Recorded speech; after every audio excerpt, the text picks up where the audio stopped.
Buenas, ¿cómo se encuentran? Espero que se encuentren muy bien. Mi nombre, como ya todos conocen, Antonio Zucati Bielma, médico neuropediatra. Hoy les quiero hablar un poco de epilepsia, sobre la nueva clasificación internacional del 2017 y lo voy a hacer de una forma muy práctica, muy sencilla. Recuerde que esta charla va dedicada a padres y representantes que tienen poco conocimiento médico, por eso lo voy a tratar de hablar de una forma un poco común. ¿Y cuál es el objetivo de esta charla? El objetivo de esta charla, aparte de los que les voy a nombrar posteriormente, perdón, es que los padres conozcan qué terminología hace el médico cuando se refiere a una crisis. Muchos de los padres piensan que epilepsia es solamente la típica crisis convulsiva, tónico-clónica, donde el paciente cae, se tuerce, hay cialorrea o salivación, tienden a relajar el esfínter o defecar o orinarse y no piensan o no saben que hay otro tipo de crisis. Recuerde que nuestro cerebro controla todas las funciones de nuestro cuerpo y dependiendo del área donde hay una descarga eléctrica, pues ahí se van a manifestar dependiendo del área que controle esta función de nuestro cuerpo. Por eso la diversidad de crisis. ¿Qué clasificación traigo? La de la ILAE o la Liga Internacional de la Epilepsia, que realmente toma conceptos que se habían planteado en el año 81 y en el 2010 y se descartan otro tipo de conceptos. Por eso en este ir y venir de cambios de conceptos, pues los padres pueden quedar desconcertados de la terminología que se utiliza para la epilepsia. Entonces, como les dije, el objetivo de esta charla para padres y representantes es que conozcan un poco sobre la terminología médica, fomentar el conocimiento para mejor comprensión de la epilepsia, para que dejen a un lado lo que es el conocimiento popular y que dar alguna estrategia a los padres y representantes para documentar las crisis. Como ya les dije, las crisis pueden ser muy diversas. La ILAE presenta una clasificación operacional revisada de los tipos de crisis. Esta clasificación es del 2017 y es mucho más práctica y se basa en la clasificación planteada en el año 81 y 2010. Entonces, ¿qué conceptos debemos tener en cuenta? Ya que ha variado mucho, que el término de parcial es reemplazado por focal. Recuerden, mis queridos padres y representantes, que una crisis es parcial o focal, actualmente se conoce como focal, cuando no hay pérdida de la conciencia. Esto es lo importante. Y generalizada cuando hay pérdida de la conciencia. La conciencia se usa como un clasificador de crisis focales, que es lo que estoy mencionando ahorita, y los términos discognitiva, parcial simple, parcial compleja, psíquica y secundariamente son eliminados y reemplazados por otros términos. Crisis focales, ¿cuáles son? Los automatismos, detención del comportamiento, crisis hiperkinética, autonómica, cognitiva y emocional, que les explicaré más adelante. Hay otro tipo de crisis como la tónica, la clónica, espasmo epiléptico, la mioclonía y la crisis tónica que puede ser de inicio focal o generalizado. En términos como le estoy explicando, o que haya pérdida de la conciencia o no haya pérdida de la conciencia. Crisis focal abilateral tónica clónica, que reemplaza el término que antes se llamaba secundariamente generalizada. O sea, son crisis de inicio focal, que no hay pérdida de la conciencia y avanza en el transcurso de la crisis, donde se presenta pérdida de la conciencia. Entonces ya no se llama secundariamente generalizada, sino que es una crisis focal que va a bilateral, tónico-clónica, porque es la más frecuente, pero esto puede variar. Se describe un nuevo tipo de crisis generalizada, como las ausencias, con mioclonías palpebrales, ausencias mioclónicas, mioclónica, atónicas mioclónicas, tónico-clónicas y otro tipo de crisis. La crisis de inicio desconocido, que puede tener características que aún permitan clasificarlo. Aquí se acepta este término, ya que de inicio desconocido porque no hay una evidencia de acuerdo a la descripción de los padres o familiares que presenciaron la crisis, no pueden aportar datos que nos hagan diferenciar si la crisis fue focal o generalizada, es decir, si hubo pérdida de la conciencia o no la hubo. En este cuadro que vamos a observar, tenemos la clasificación de las crisis. Entonces, de inicio focal o que no hay pérdida de la conciencia, tenemos las las crisis focales de conciencia preservada y con la conciencia alterada. ¿Qué quiere decir conciencia preservada? Por ejemplo, una crisis focal neurovegetativa, donde el niño, una crisis puede ser que el niño presente dolor de barriguita y no presente ninguna otra evidencia. Esa es conciencia preservada. Generalmente estos niños van a gastroenterólogo, se le hacen múltiples exámenes, todos los exámenes salen muy bien, se descarta hernias, sin embargo el niño sigue presentando dolor de barriga y sin otra causa. Generalmente estos niños llegan ya de último al neurólogo cuando se piensa que son unas crisis focales. Tenemos la de conciencia alterada, son niños que pueden tener, un ejemplo, las más comunes son las crisis neurovegetativas, donde el niño presenta dolor de barriguita, pero a pesar de eso también presenta sudoración, frialdad, queda como tontico, como que no está bien conectado con el medio ambiente, puede relajar esfínteres, sin embargo no hay pérdida de la conciencia. Entonces esta se denomina crisis con conciencia alterada. Tenemos las crisis de inicio generalizado. Esto quiere decir que hay pérdida de la conciencia desde el inicio de la crisis. Estas pueden ser motoras, como las tónico-clónicas, otro tipo de motoras como las clónicas solas, tónicas solas, y las no motoras, que la típica es la crisis de ausencia. Son muy rápidas, generalmente los padres no se dan cuenta de que su hijo está presentando crisis. Por ejemplo, el niño está hablando sin actividad y de repente se queda, generalmente aquí en Venezuela decimos que se queda ido, hay una desconexión con el medio ambiente, con el entorno, y después recupera la conciencia y sigue haciendo su actividad como si no tuviera ningún otro problema. Este es el tipo de crisis de ausencia de inicio generalizado y no motora, es el mejor ejemplo. Tenemos el inicio desconocido, que realmente los datos que aportan los padres no son muy precisos y no podemos diferenciar si hubo pérdida de conciencia de sus inicios o no la hubo. Esta puede ser de inicio motora o no motor, y otro tipo de crisis que son las no clasificadas, que de acuerdo a los datos, como hay una diversidad de crisis, no podemos precisar qué tipo de crisis presenta. Tenemos otra crisis, la que anteriormente se llama secundariamente analizada, que actualmente con la nueva clasificación se llama focal abilateral tónico-clónica. Este cuadro podemos observar la clasificación operacional de tipo de crisis, ¿verdad? De la ILA del 2017. Ya les mencioné lo que es de inicio focal con conciencia preservada, conciencia alterada, inicio motor, automatismo,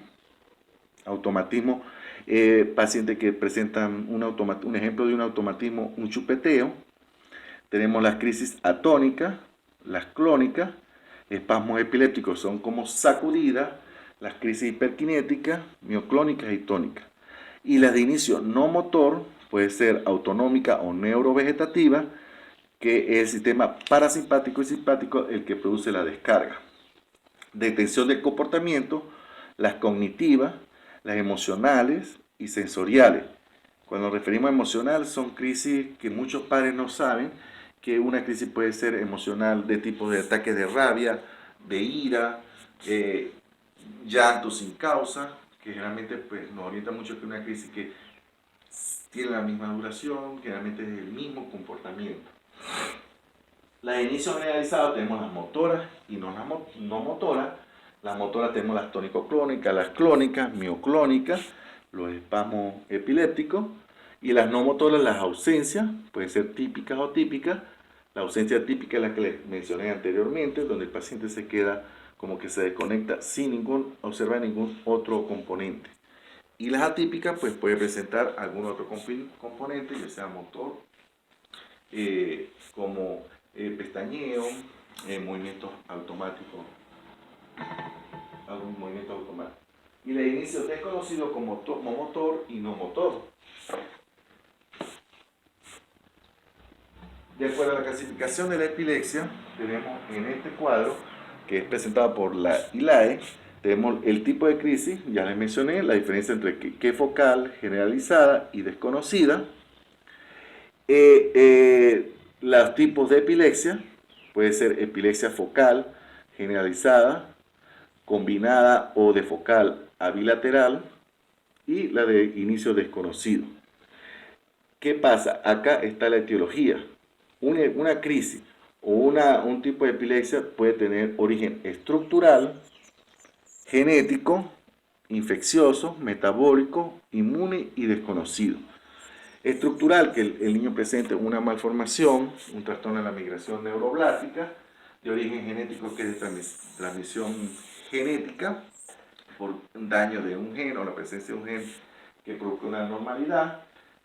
Por ejemplo, de genética tenemos la esclerosis tuberosa, que es una enfermedad neurocutánea que se caracteriza por formación de tuberoma en todo el organismo, y esos tuberomas pueden crecer en el cerebrito y producir alteración del tejido cerebral y producir crisis. Y de acuerdo a la teoría, pues puede tener origen estructural, puede tener origen infeccioso, hay desencadenante, y la comorbilidad. Generalmente hay niños que aparte de su crisis puede tener otra patología, puede presentar un problema de aprendizaje, un problema de bajo rendimiento, de un trastorno de desarrollo cognitivo, o lo que se conocía antes como retardo mental, puede estar asociado también a trastornos de conducta. Entonces hay la comorbilidad que se encuentra en las diferentes epilepsias. Acá podemos observar como, algunas características. Las crisis cognitivas, que generalmente no son no motoras, se puede observar acalculia o problemas para el cálculo, afasia o reconocimiento, atención inaparente, el famoso déjà vu, que es lo ya vivido, y el jamás vu, que quiere decir que pacientes que han vivido una experiencia y no la recuerdan, como que si no la habían vivido anteriormente, crisis de disfasia, ilusiones, alteraciones de memoria. Entre las características o otras crisis, tenemos crisis afectiva emocional, puede ser agitación, puede presentar paranoia, otros elementos, trastornos del lenguaje, problemas, crisis elásticas o gestuales, que debemos diferenciarla de tic motores, de otros problemas neurológicos. Tenemos la autonómica, donde se puede observar asistolia o problema del trastorno de la conducción cardíaca, bradicardia, la erección, esos niños, los varoncitos que tienen erección frecuente y que muchos padres piensan que es por influencia del entorno, y resulta que es una crisis que se caracteriza por una erección. ¿Qué otro tipo de síntomas puede haber en la autonómica? Síntomas gastrointestinales como dolor de barriguita, ganas de ir al baño, de evacuar, palpitaciones, piloerección. En los automatismos podemos observar que se pueden observar agresión, manipulación orofacial. Tenemos las motoras como las disartrias, las distónicas, la incoordinación, parálisis. Las sensoriales como crisis auditivas, gustatorias, percepción de sonidos que no existen, visión, las alucinaciones, las ilusiones, sensación de parestesia. Entonces hay una gran diversidad de crisis. ¿Qué pasa con esto? Que muchos padres solamente creen que epilepsia es la crisis que se caracteriza por actividad motora, la convulsiva, la donde el niño cae, presenta movimientos tónico-clónicos y, pérdida de la conciencia, y no es así. Hay una gran diversidad de crisis. Entonces, qué importante, que son las recomendaciones que yo les doy a los padres para que ayuden al neuropediatra a identificar la crisis y al equipo de salud que lo está atendiendo. Primero, conocer un poco lo que es la terminología médica. Sé que en esta charla es un poco corta, abrupta, pero trato de darle los conceptos más básicos. Por ejemplo, diferenciar cuando una crisis focal, o que no hay pérdida de la conciencia, con una crisis generalizada donde hay pérdida de la conciencia, cuando hay una actividad motora, que hay otro tipo de crisis que no necesariamente es actividad motora, sino tenemos la cognitiva. O sea, hay una diversidad de crisis y que cuando una epilepsia no solamente es actividad motora, porque esto va a ayudar a los padres en la aceptación de la condición que tiene su niño. Ser muy observadores para describir las conductas de sus hijos al momento de ir a consulta. Y puede los padres también aprovechar, ahorita con la era de la tecnología, grabar todo evento extraño de sus hijos para ser documentados por el neuropediatra. No dejarse influenciar por familiares, vecinos y amigos de que solamente las crisis son las típico-motoras, de que, que una epilepsia es de mal pronóstico, que todo niño con epilepsia es un niño con problemas, con retardo. Eso no es así. Entonces, tener el consejo de un neuropediatra y de no dejar escuchar o no dejarse influenciar por lo que opinan los demás, ya que esto pues produce trastornos en los familiares, disfunción, preocupación innecesaria y ansiedad. No dejarse conocer la importancia de los estudios solicitados, que cuando van al neuropediatra, que se le solicita el electro, la resonancia, es para el estudio de las crisis. Aún con la tecnología que tenemos actualmente, ya sea en este país o en los países desarrollados, aproximadamente un 50 o un 60% de las crisis de la epilepsia no se logra determinar una causa específica y no por eso deja de ser una epilepsia. Entonces, todos estos conceptos son importantes, todas estas recomendaciones son importantes y es bueno que ustedes como padres y representantes de un niño con epilepsia sepan a qué se están enfrentando y que conozcan esta terminología y que se quiten de una vez por todas esa cultura general que hay de que epilepsia es solamente lo que cae al suelo y brinca. Eso no es así.